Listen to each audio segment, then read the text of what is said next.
But we can go ahead and get started slowly. It's our annual meeting and review, and people will be showing up in the next few minutes, slowly trickling in. So for the recording purposes, let's cut it at 9:05. Welcome, everyone. My name is Joanne Brash. I'm Director of Advocacy here at the California Product Stewardship Council. We're really excited to welcome you all to our year in review meeting and presentation, and ultimately some discussion. And our favorite part is answering questions.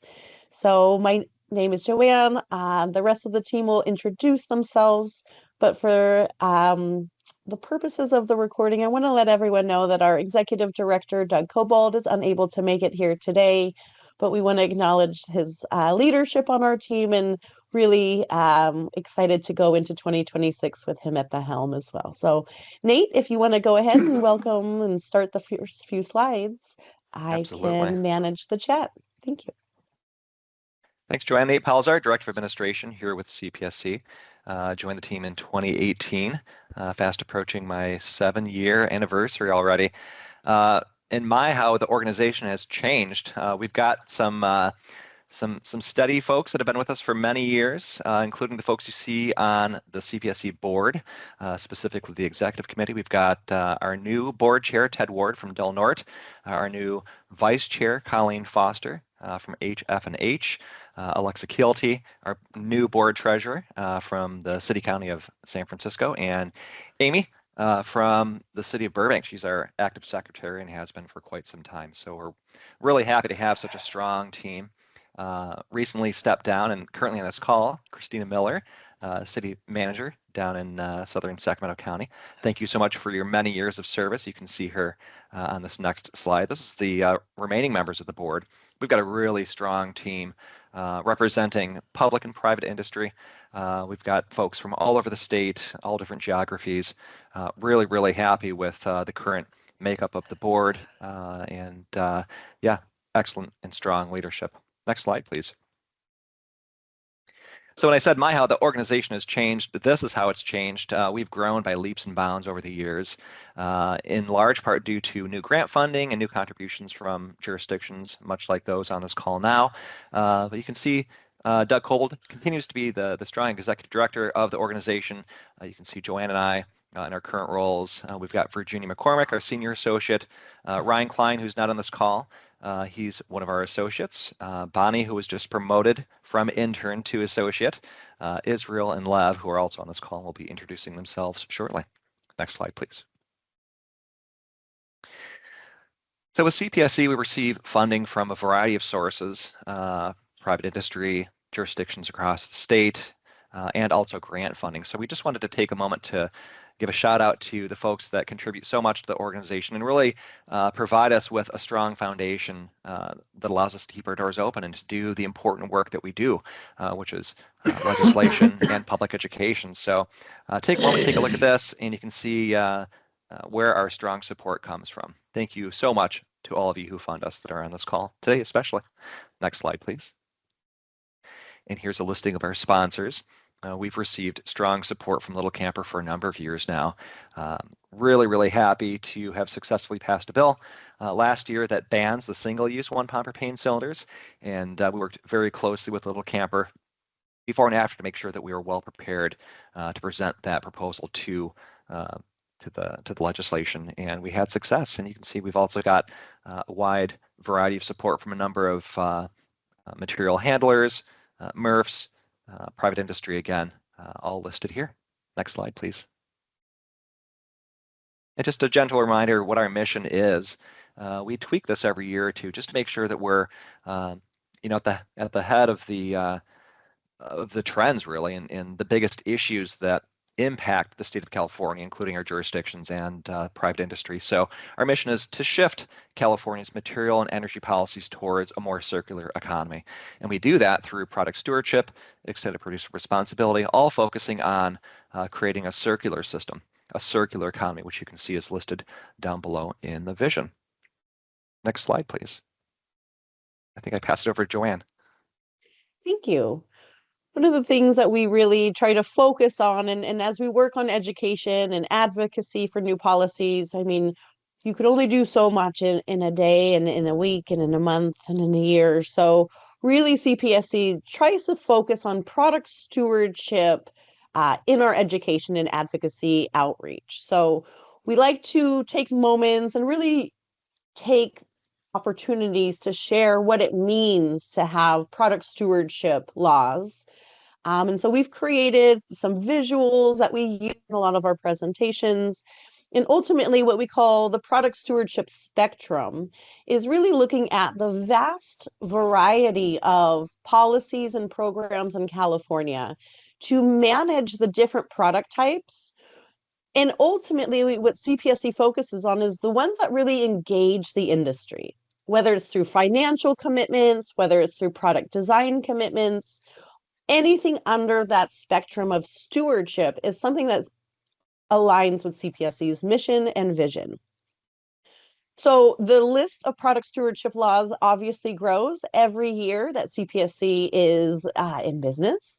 And so since 2024, in this last year, we can really add textiles to the list, which is a really big accomplishment by CPSC.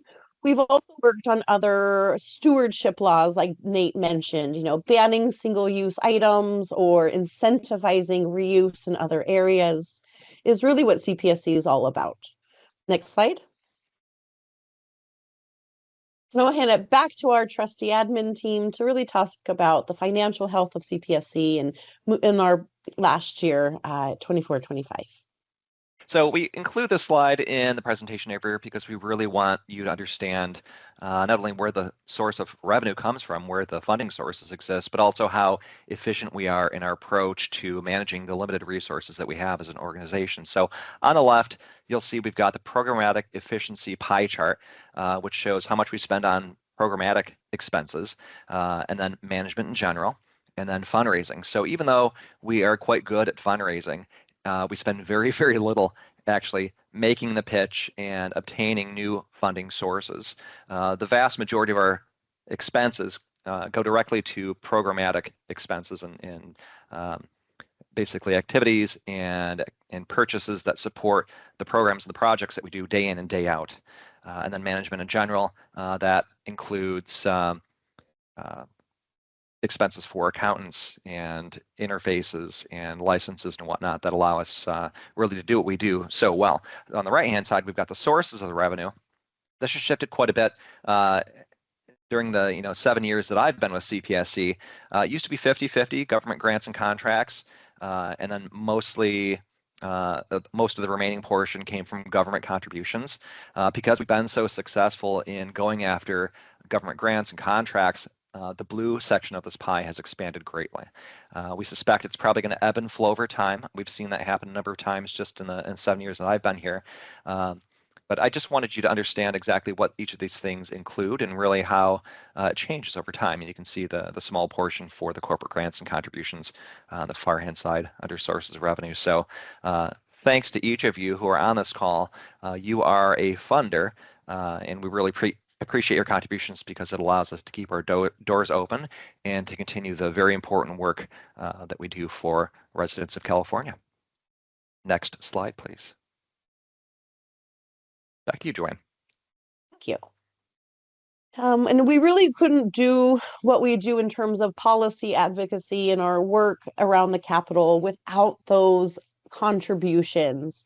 We really work on our grants and our contracts, which support the campaigns, but it's those unrestricted contributions and the support for our policy updates, whether it's our associates call or our PAC calls, that really get CPSC's staff time to focus and monitor what's happening at the Capitol. So we just finished the first year of a 2-year session in California. And every year, CPSC monitors all of the state legislation that relates to solid waste and recycling. We take positions on some, and we give monthly updates to our funders. So this list right here is some of the bills that were really active in the last year, but we do like to point out that last year was kind of quiet. 2025, well, typically I will say we monitor around 60 to 80 bills. We take positions on anywhere from 10 to 20 bills, and we typically sponsor 2 to 3. Last year, within the solid waste and recycling realm of policy, there just wasn't as much action. Quite a few bills were introduced, but very few bills actually crossed the finish line, which the legislative year ended in September. So we like to finish our year out. It's a little calm for us. There's not much legislative action. But starting in December and going into January, we're in the second legislative year for the session, which means anything that was introduced this year either needs to move or it needs to be amended into something else. So we have a lot of action in the first part of the year. So we like to just take the opportunity in December and the end of the year to remind everyone what we were monitoring and what really was successful this year. So within our realm, most of the bills got held as 2-year bills. There was a McKinnon bill on allowing hydrofluorocarbon gases and the recycling of those gases to be extended and more opportunities for that market. As far as the CPSC bills, the carpet bill is parked for a second year. The vape bill got parked for a second year. And the solar panel bill with Assemblymember Ward is also a 2-year bill, but it's most of the way done. So this is just a small list of what we go through with our funders. CPSC on our associate calls and our policy subcommittee calls, we have what we call a legislative tracker, where all of our funders can access the full list of bills, the description of the bills, and the links to either join the support letters or to download a model letter to write your own. One of the things that CPSC really facilitates is what to put in that letter.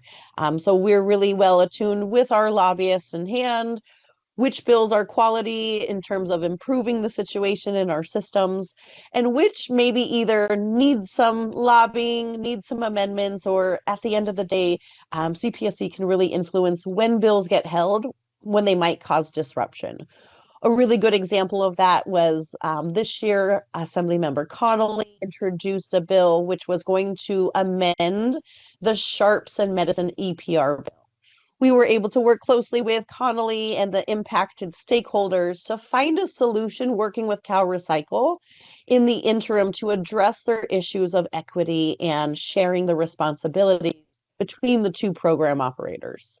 That bought us some time because ultimately sometimes legislation can cause disruptions if we're still in the regulatory process and these programs are not fully implemented. So not only does CPSC monitor legislation, we're also very active in the regulatory process. Next slide. I can go ahead and take this, Nate, so just for the Sure. flow of things. But one of the things that we really do in order to achieve what we do with education and advocacy is we cross-pollinate and we share regular updates. So within our internal organization, we do monthly board calls with a few exceptions. We do give them a break. We have monthly associate calls. These associate calls are for local government only. No enforcement agencies are allowed, no private companies, only local government, where we can talk openly about the proposed legislation and regulations and how they impact local government.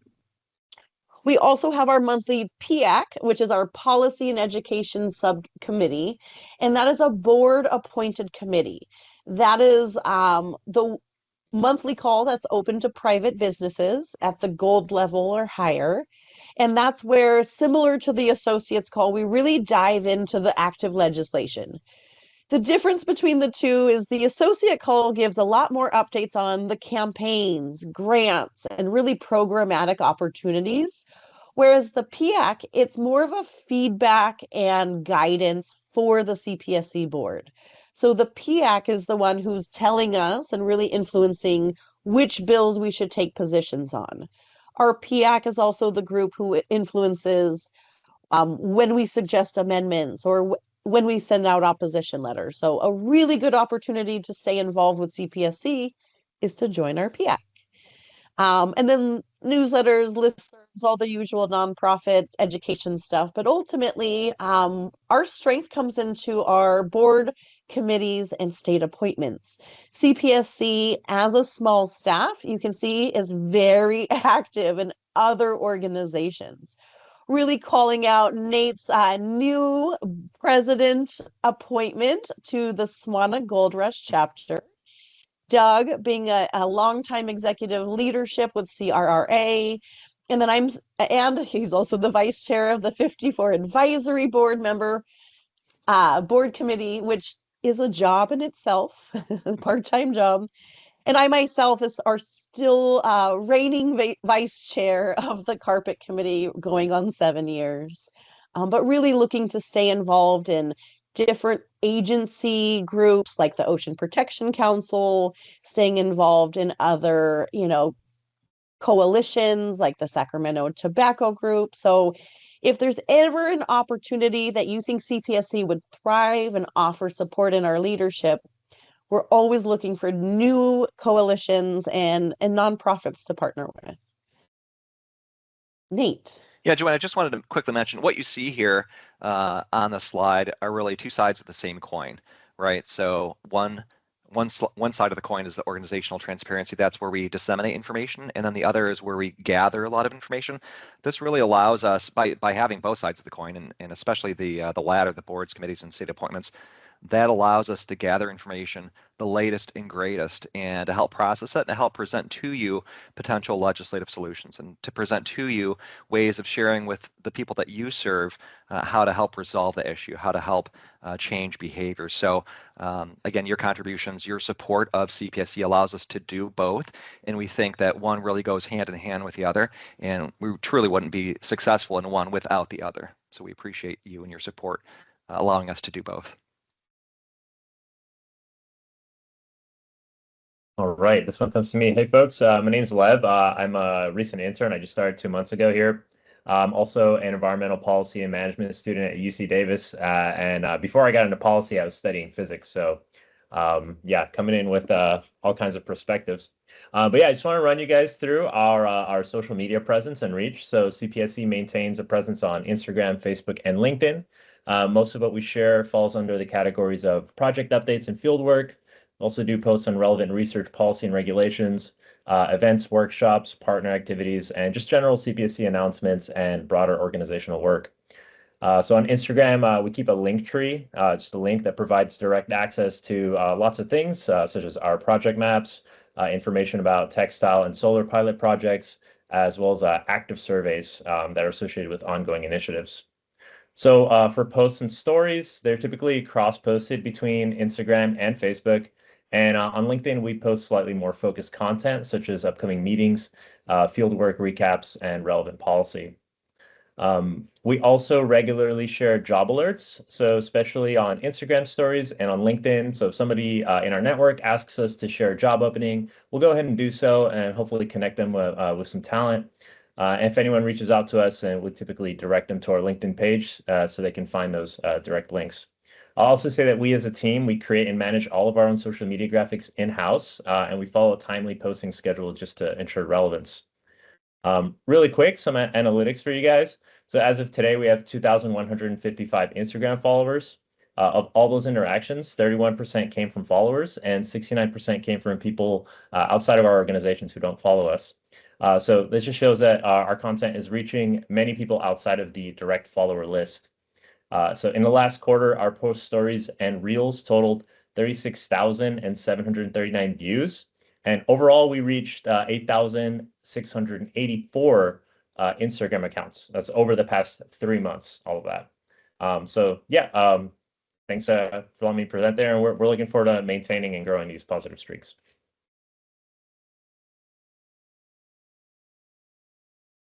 All right, I will jump in for this slide. Thank you everyone for joining us today. I'm really excited to share this year's update on the Refuel Your Fun and Save campaign. Before I get started into the meat of these next few slides, my name is Virginia McCormick. I've been with CPSC for the past just over 3 years. I'm a senior associate with CPSC working under Nate. Primarily, I work on the Refill Your Fun and Save campaign, as well as this year I've been working on the Marine Flare campaign, which you will hear about later in this presentation. I did want to mention that I may need to periodically mute myself as I present the next few slides because I am getting over a persistent cough. So if that happens, I apologize and thank you very much for everyone's patience. All right. So we've had another very strong year for the Refuel Your Fun and Save campaign. This is the campaign promoting the use of reusable 1-pound propane cylinders across the state. And through our education and giveaway events this year, we've seen an increased awareness of among residents about the benefits of reusable cylinders, as well as more retailers choosing to carry, refill, and exchange them. And I just want to take a moment to thank our stakeholders and our grant partners as they have been really essential in the success that we've seen over this past year. So as you can see on the slide, this year we closed on 3 very highly successful projects. Those are with Alameda County, Riverside County, and the city of Elk Grove. And we currently have 4 active projects underway, and we expect to secure several more in the near future. All right, next slide, please. So we've continued to grow our relationship with retailers from many different sizes, from big box national stores down to little mom and pop retailers. I wanted to highlight off of this slide that our connections with Ace Hardware and True Value remain very strong. And we continue to work very closely with reusable cylinder brands like Little Camper to support these retailer relationships. It's very important for the success of this campaign that residents have places to go to purchase, refill, and exchange these cylinders. Otherwise, the campaign would never work. So we want to highlight and celebrate these retailers for their participation. You know, as Joanne mentioned earlier in this presentation, we are aligning ourselves with product stewardship in all avenues. And this is a really good example of product stewardship from an actual physical component, that being the reusable cylinders. Specific to this year, we want to note significant growth that we've seen in the number of REI locations carrying the reusable cylinders, as well as exchanging or refilling them. So definitely want to give props to REI, as well as many smaller retailers across the state. And that's all in thanks to our outreach activities that are funded through our grant projects as well as our smaller projects. So thank you to all the retailers here. You can also see the URL for our campaign website if you have any interest in learning more beyond today's presentation. Next slide, please. So as you can see, based on the long list of benefits you can see on the slide, there are many benefits to implementing a Refuel Your Fun and Save campaign. At its core, the effort is to engage individuals and encourage a behavioral shift or a behavioral change from single-use to reusable 1-pound propane cylinders. Specifically off of this list, I like to highlight, specific to this year, our education and exchange events or giveaway events. These events represent opportunities that are often hosted at participating retailers that allow our team as well as our participating grant partner teams to see firsthand how the campaign supports and how it benefits local communities. So these not only are helping us refine our outreach strategies, but also give us the chance to spotlight retailers that are actively supporting reuse options. Specifically though, for this year, I want to note we expanded beyond our usual retailer events and took advantage of several unique opportunities. Including street festivals, which you can see a few pictures on the right of this screen or this slide, with Ryan and Israel at the Temescal Street Fair. which was a really fun, unique opportunity that we got to experience this year through the campaign. We're also we've been at farmers markets this year, as well as large-scale drive-through household hazardous waste collection events.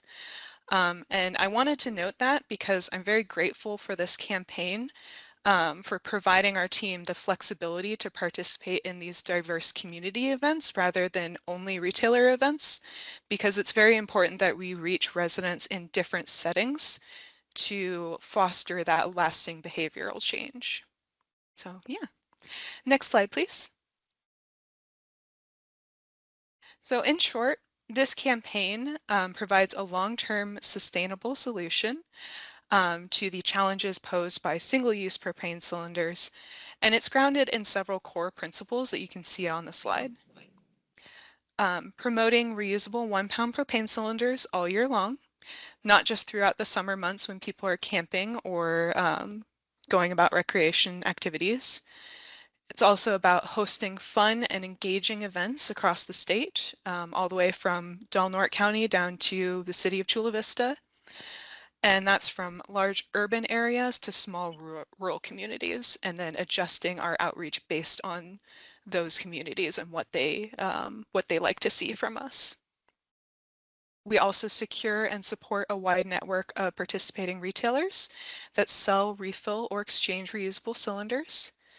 And we focus on creating customized outreach materials, such as social media content, billboards, activity booklets, and even radio spots.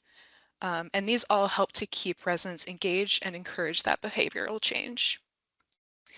Most of our Refuel Your Fund and Save projects are grant funded through CalRecycle grants, and we're really looking forward to the next grant cycle being released. We also collaborate with jurisdictions outside of the CalRecycle grant program because we've seen that this campaign has proven to be so effective. So we're always eager to explore new partnership opportunities. So if anyone on the call would like to bring the Refuel Your Fund and Save campaign to your community, please feel free to reach out to us. We can handle those next steps for you. So thank you, everyone. I'll now pass it over, I believe, to Israel for the next slide. Good morning, everyone. My name is Israel Okeyenka, and I'm also an intern with CPSC. I joined during the summer, and I'm working closely with the advocacy team with Joanne, Banin, and Lev. And I was privileged to be at the Refer Your Fund outreach too with Virginia. I must tell you, overall, CPSC outreach is always fun. And I'm also a second-year master student at the environmental policy and management at UC Davis, studying my area of concentration is in solid waste management, circular economy as principles. And that's why I came to CPSC, learn more on advocacy, policy, and other project management projects. So I'll be going through the solar panel campaign with the team. So this year, CPSC expanded. We expanded our stewardship work by launching 3 new pilot projects in Solano County, Santa Barbara County, and the high desert Mojave region. Interestingly, each pilot explores different parts of solar life cycle to help the state understand what the proper producer-funded recovery system should look like. Solano is testing solar reuse on farms, and it was a very innovative approach to that. We went for a site visit, and we saw how solar can be reused to pump water from wells. And Santa Barbara focus on workforce education and hands-on training, while at Mojave we'll be looking at solar panel glass recycling. And also we also end phase 1 of the Department of Energy REHEX before recycling price last year. With this support and our partnership with Santa Barbara County, we hosted our second inaugural solar panel reuse training and certification event. And one thing I would like to highlight is also our solar panel recovery curriculum, which we developed during the summer, which would guide solar pilots moving forward. This curriculum will give educators, county students, even legislators a full picture of how solar panel move through life cycle and where recovery opportunity exists. So in the curriculum, we have design for circularity, reuse, repair, and recycling, and advocacy. So, and the curriculum is available on our solar panel stewardship site, and partners across the state can use it to prepare their communities for solar decommissioning and the new jobs created around reuse and repair, which will give students and local governments support they need to build their own collection pilots and education program. So thank you very much. All right. Thank you very much, Israel, for that update on the solar panel pilot projects. Really good to hear all of that. I'm going to take our slide on the Don't Rush to Flush campaign. So the Don't Rush to Flush campaign regarding safe medicine collection remains very active, and it provides a searchable map for people within the state to find their nearest medicine collection and disposal location. This helps support our anti-dumping, anti-pollution efforts. And we're continuing to work on the next MedBin project using funds awarded to us. So more information to come regarding that project. You can see on the slide our URL to our Don't Rush to Flush webpage. And if we go to the next slide, I believe we have a map as well. Thank you. And some of the benefits for implementing a Don't Rush to Flush campaign, as you can see on the slide, include community benefits, free publicity, exposure for MedBin hosts, hosts at pharmacies, police departments, as well as educational components.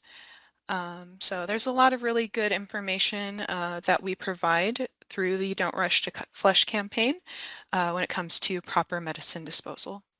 I believe, Nate, if you'd like to jump on here real quick and add some additional details. Thank you.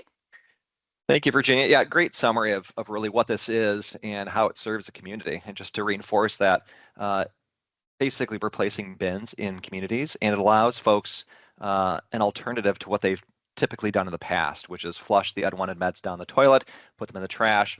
We're really trying to remove them from the waste stream and to destroy them in the most ecologically sound manner we can, which is to put them into the med bins and then to transport them to a waste energy incineration facility. That's the best thing we can do, and that avoids these molecules to get into our water stream, into our plant life, into native animals, plants and animals across the state of California. So this really helps keep our environments clean, and in turn helps us be healthy and to drink clean water and to enjoy clean food sources. So we had a big event just about a month ago down in Chula Vista, where I attended and gave a couple presentations to pharmacists from across the state of California. It's a very active group, and they have annual conferences where they get together and talk about what they can do to better serve their customers in their communities. And we've used that specific conference as a platform for a number of years to help educate them on really why it's so important for them to get med bins into their pharmacies, and why it's so important for them to educate their customers on the importance of disposing of unwanted medications in the most ecologically sound way. Next slide, please. Hello, everyone. I'm glad to have you guys all here. Just a quick introduction of myself that Nate gave earlier. My name is Bonnie Dhaliwal, and I started off as an intern at CPSC in March, and starting this month have officially become an associate. And I work mainly with Joanne on textile and solar projects, as well as the advocacy team with Lev and Israel. Yeah, so I will be talking a little bit about our strat, which since 2020, CPSC has hosted regular statewide Textile Recovery Act task force calls, which creates a space for all stakeholders to network, share, and learn from others that are interested in textile stewardship. With the passing of SB 707, the Responsible Textile Recovery Act last year, our strat and working group calls this year were filled with topics regarding the start of Cal Recycle's workshop and the kickoff of Pro Applicants, which is due at the end of this year. This year we had 225 new strat members, 12 speaker presentations, and 4 new sponsors. So very glad to see that our strat is growing and creating a community where everyone can come and learn from one another. One such presentation I'd like to highlight is our sponsored presentation that we had by one of the pro applicants that included the California Retail Association, the National Retail Federation, and the American Apparel and Footwear Association. CPSC is grateful as sponsors of SB 707 to host this space for pro applicants to engage with businesses, organizations, and individuals who are interested in SB 707 and its impacts. We also had Landbell Group, another pro applicant, reach out to us this year to sponsor 2 webinars focused on healthcare, hospitality, textiles, and the haulers. In 2026, we will continue this space with a little restructuring. We'll be having fewer working groups that will combine certain topics such as producer responsibility organizations, university research, and collection sorting for a more refined, organized approach in discussing SB 707. So we hope to see you in our meetings next year, which our calendar will be coming out shortly. And I'll be passing it back over to Virginia and Nate for the Marine Flare campaign. Awesome. Thank you, Bonnie. So this year actually marked the second full year of CPSC's official Make the Marine Flare, the electronic Marine Flare switch campaign. However, we have been within this space regarding marine flares for many years beyond the official campaign. Through this effort, we work very closely with the California State Parks, the California Coastal Commission's Boating Clean and Green program, as well as many other marine-focused partners and stakeholders. The goal of the Make the Electronic Marine Flare Switch campaign are primarily twofold. The first is to, as always, promote a reusable and more sustainable alternative, those being the battery-operated electronic marine flares. And then it's also to help jurisdictions and organizations across the state host temporary marine flare collection events within their communities. So as many of you know, the single-use marine flares are highly toxic, and proper disposal options for them in California are extremely limited. They cannot be thrown in the trash, and most household hazardous waste facilities are unable to accept them due to the fact that there's actually only a small number of permitted disposal facilities nationwide, and none of them are located within California. This makes collection and disposal a very costly and challenging endeavor for the individual jurisdictions. We currently have 7 active marine flare projects, and we expect that number to grow in the next year or two. I wanted to highlight a couple of pictures that you can see on the slide from this year's past events, and I'll go into more detail regarding those events in our next few slides. So next slide, please. So through this campaign, and with strong support from our partners, both grant funded and self-funded, we've implemented a milk run model for hosting temporary marine flare collection events. This coordinated approach significantly reduces the disposal costs for participating jurisdictions and organizations by allowing them to share and split transportation expenses for the collected flares. So this year, 10 different jurisdictions participated in the milk run and hosted collective collection events. And we really want to celebrate, recognize these jurisdictions and organizations for their dedication in organizing this year's events, which took place in late fall of this year. Through those events, more than 10,300 marine flares were collected, and over 500 reusable electronic marine flares were distributed to boaters. That represents a about 20% increase in marine flares that were collected, and a 50% increase in reusable electronic marine flares that were distributed to communities. So since we've our involvement with the marine flares began, we've seen a very steady growth in both collection numbers and reusable flare adoption as more residents learn about safe disposal practices and make the switch to reusable alternatives. You can see the topmost picture on the right on this screen shows a recent collection event that Nate and Ryan were at earlier this year. That went very, very well. That was at in Marin County. Myself, I went to Santa Cruz County as well as City of Oceanside to oversee our marine flare collection events this year.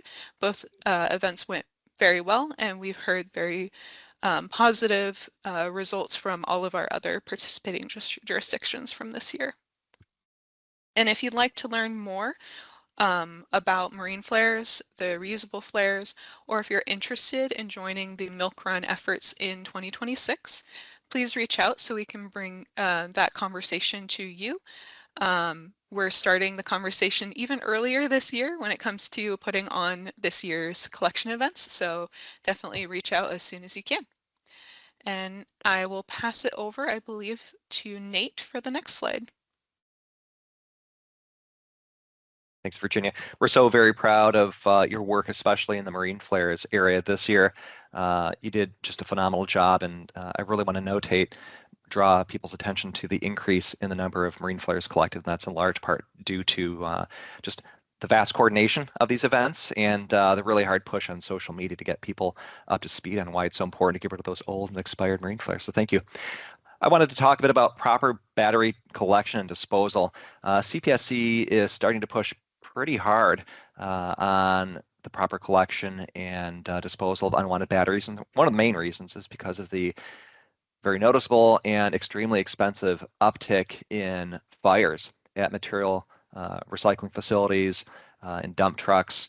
And it's because a lot more devices include batteries, and they're oftentimes lithium batteries, which are the ones that are most likely to burst into flames when they're under pressure, when they're crushed in collection vehicles, so on and so forth. So working very closely with organizations like Call to Recycle and a number of jurisdictions across the state of California, we are developing and have developed educational campaigns to help local residents understand really why it's so important for them to not put the batteries into their garbage and really how to properly get rid of their unwanted batteries.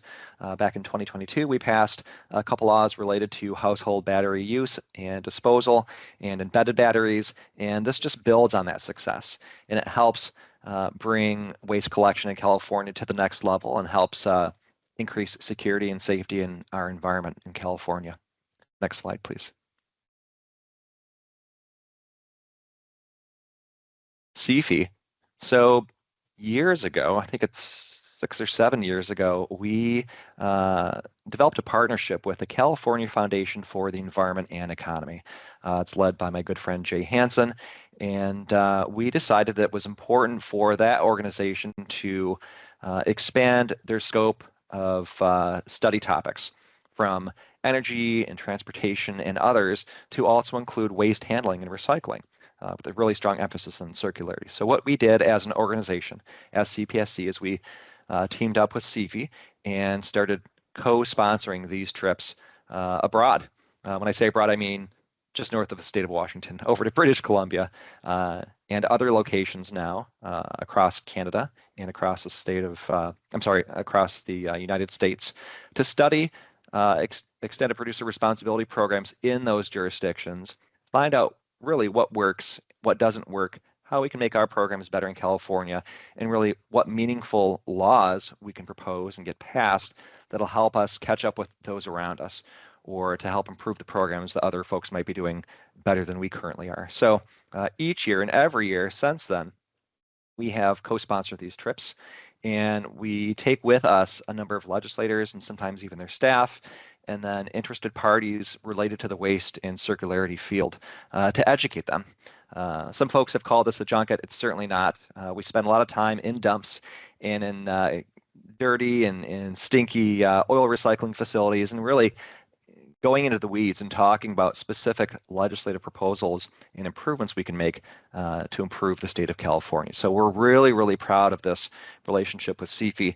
It really has served the organization well. It's not the least expensive thing we do, but it really jumpstarts and puts a lot of gas in the tank for the legislative work that we do because of the relationships we've established and built and have leveraged over the years to propose strong legislation and really to take California's EPR initiatives to the next level. So we are already planning details for the 2026 CFE trip. I believe it's going to go to Texas. You might be as surprised as I was when we decided on Texas, but there actually are quite a few things we can learn from Texas, and it really serves as a bit of a mirror to help us identify really what we're doing really well, and of course, identify the areas that might need some improvement. Next slide, please. Over to you, Bonnie. Thank you, Nate.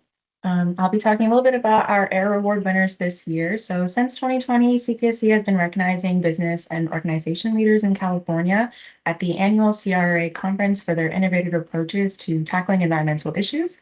We have the honor to do this so again this year at the CRA conference in Monterey. So firstly, we'd like to talk about Crazy Puppy Company, which was the recipient of the Green AIR Award for System and Design Innovations.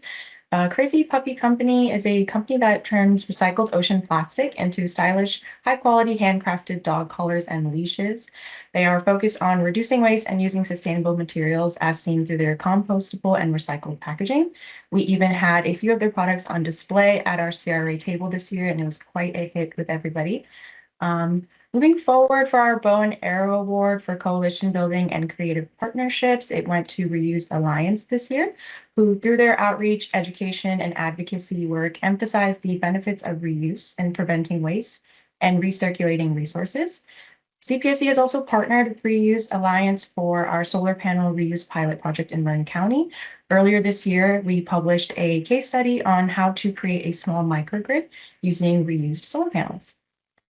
And the next for our Infinity Air Award for Service and Take Back, we went to the Scrap SF, which is an organization based out of San Francisco that collects donated old arts and crafts supplies to reuse for educational art programs within the community. They further make these materials available to teachers, parents, artists, and other organizations in order to give back to their community and continue to foster the topic of creativity, all while bolstering environmental awareness. Moving forward for the Golden Arrow Award, it went to the Last Chance Mercantile. The Golden Arrow Award is for overall excellence in product stewardship and combines the characteristics of both the Green, Bow and Arrow, and Infinity Awards. This organization educates on waste and reuse, all while providing jobs to veterans.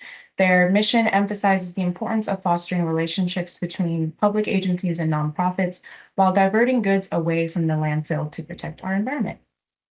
Along with our AIR Awards, every year we recognize an Associate of the Year who is actively nurturing and sustaining the EPR movement within their jurisdiction. This year, we awarded Joe La Mariana and Julia Ah from Rethink Waste. Rethink Waste is working towards a sustainable, waste-free future that fosters collaboration, transparency, and resiliency within the community. CPSC is proud to have co-sponsored and passed 2 bills with Rethink Waste and one other organization. These bills that Nate touched on earlier are the SB 1215 for battery embedded products and AB 2440, the Responsible Battery Recycling Act. So we are looking forward to continuing our partnership in the next year, as we had also co-sponsored AB 762, our Bates bill, with Rethink Waste. Finally, our sponsor of the year, given for supporting and growing CPSC's mission of product stewardship, went to LoopedWorks. LoopedWorks offers both fiber-to-fiber textile recycling to promote circularity, as well as downcycling when necessary in order to help companies avoid landfills and prevent future waste. CPSC is honored to collaborate with LoopedWorks for our Los Angeles textile pilot project, which is working towards creating recycled cotton fabrics. And then just like to touch on a few little pictures here that showcase our lovely time at the AIR Awards ceremony and dinner reception in Monterey. It was a beautiful location to have my first CRA conference at, so I'm very glad to have attended. We had a wonderful time, and we are looking forward to the CRA conference next year, and we hope to see you guys there. And I'll be passing it over to Joanne. Thank you, Bonnie, and thanks everyone who supported the Arrow Awards. It truly is one of our favorite times of the year where we just get to celebrate others and eat some good dinners together. So I'm going to just talk quickly about our 2026 priorities looking into next year.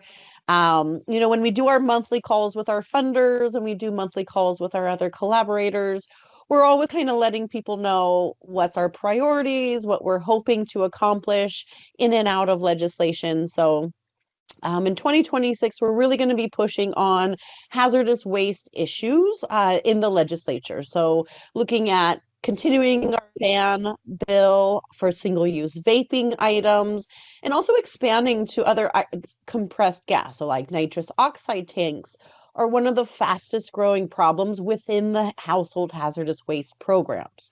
So when we can't take on large programmatic updates like an EPR program, we dive into the details and look at specific problematic products and how we can influence, a reduction or a change in how they're managed. Another priority that has come up in the last year for CPSC is the recalled products. This is a problem that, is only increasing as more and more electronic products are on the market and other hazardous components of consumer products. Recalled products is a federal bill, and it's been around since the 70s. But in 2008, California implemented an adaptation to the bill that added requirements for safe education and reimbursement for the recalled products. But what we have come to find with our funders and with, monitoring the data is those are not being met by the manufacturers, who have an obligation to pay for take back the original EPR program. So CPSC does plan on doing an update for the recalled products to do a few things. One, to add oversight and enforcement and an agency to actually oversee this California program. Also looking at adding protections for secondhand and thrift stores, because a lot of times they're facing the burden of our waste pre-sorting. Oh, yep. That's what we thought too, when we really started to dive into the data and see that thrift stores, it's a major cost for them to actually remove those from commerce. And that should be paid by the manufacturer according to the law. It's not currently happening. And likewise for local government, when there's battery recalls, when there's other electronic and textile recalls, they're still coming into our programs, but they are extra labor to manage them according to a recalled safety protocol. It's also a higher cost of actually disposing of those items. And those costs are not currently being covered by the manufacturers, which is, again, in the federal requirement. So that'll probably be our heaviest lift next year. And you might be wondering why solar panels is not on the list. And we've made an organizational decision to work collaboratively with the solar panel industry and likely not push legislation forward other than the Ward bill, which gives us some alternative waste management standards. Our campaigns, as you learned today, the gas cylinders, the textiles, marine flares, and our solar panels will continue to thrive next year.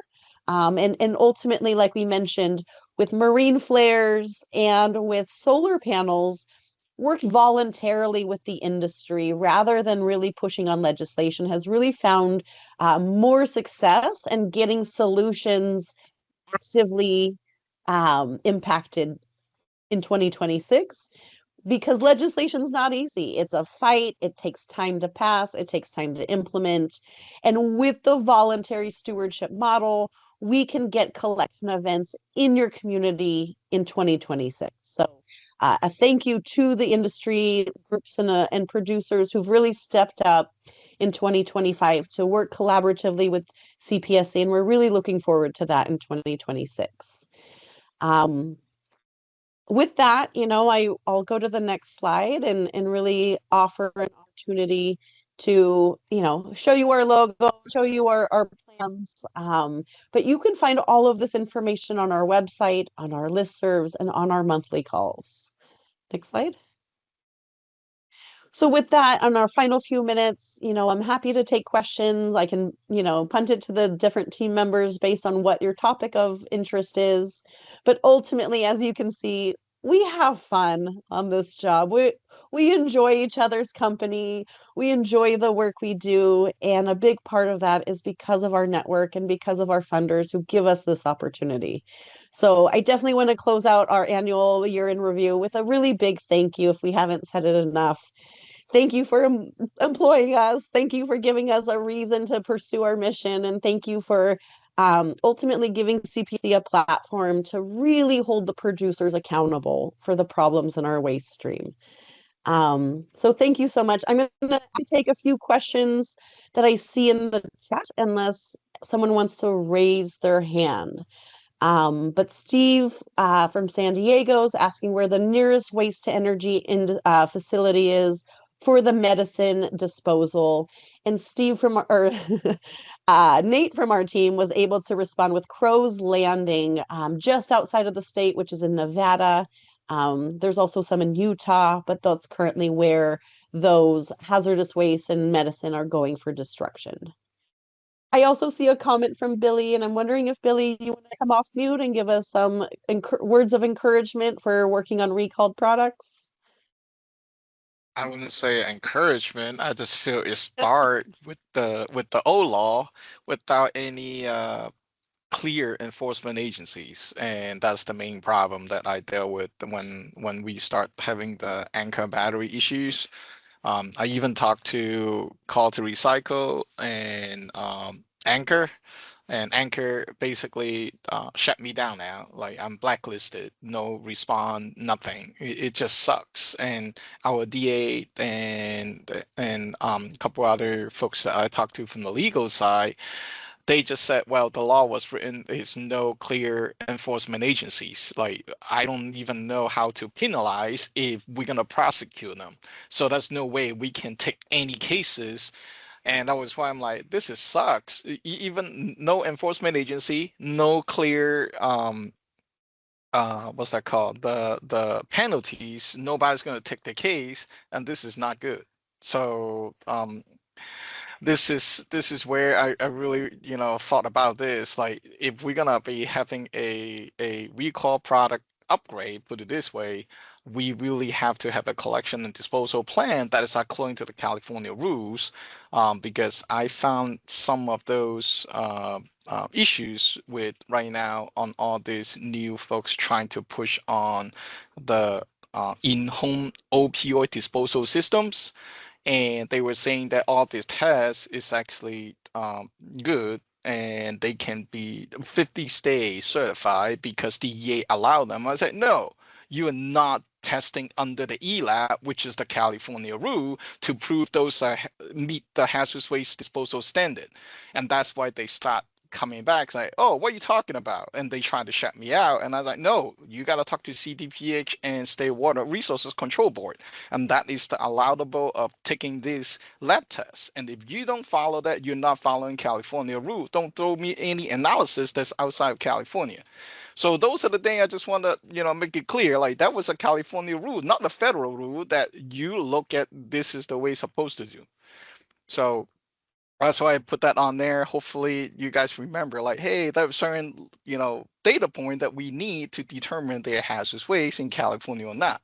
And don't just take it, oh, this is a federal, this is how we're going to be accepting it. And people just did not understand how to look at the analytical report. And that is what I have a problem with. Absolutely. Thank you so much, Billy. That's a great example of advocacy and how CPSC can really elevate some of the issues that our funders raise to us. So, Billy, it's through your vocal advocacy and kind of bringing it to attention to the Huey listserv, to CPSC, that you really inspired CPSC to prioritize this product or this issue next year. So once again, thank you, Billy, for all your information and support. Abby, I see a question about electric vehicle batteries, and the issue is, yes, they continue to be an issue and a growing issue for local government.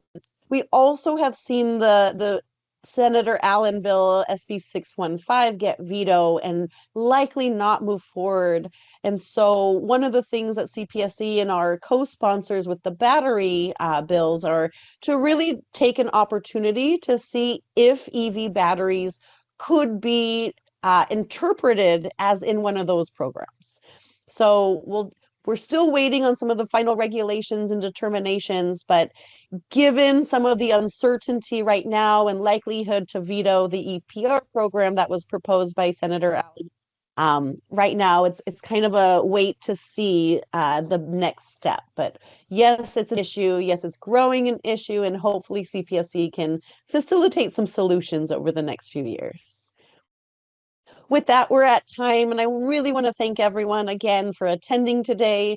For those watching the recording, thank you for finding our YouTube, and please don't hesitate to contact us using any of the streams of communication listed on the screen. With that, Happy New Year and see you all in 2026. Thank you. Bye.